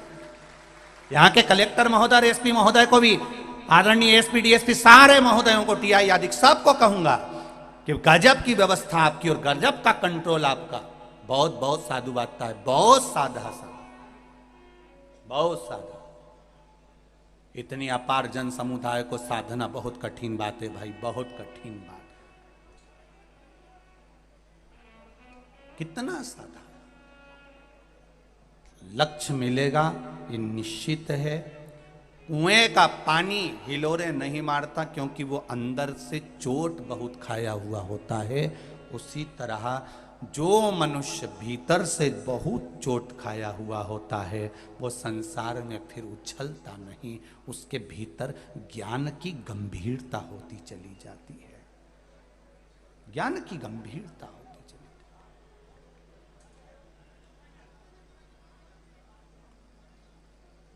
जाती। एक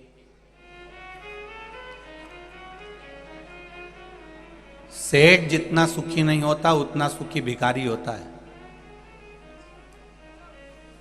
कौन सुखी है? जम के बोलो जरा, अरे अच्छे से बोलो। भिखारी। एक सेठ जितना सुखी नहीं होता, उससे 1000 गुना सुखी एक भिखारी होता है। क्यों?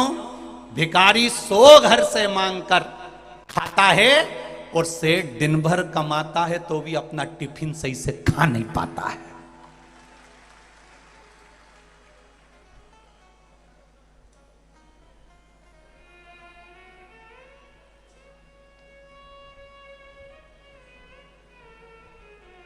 सेठ कहना बंद कर दो, कोई मतलब करनी है।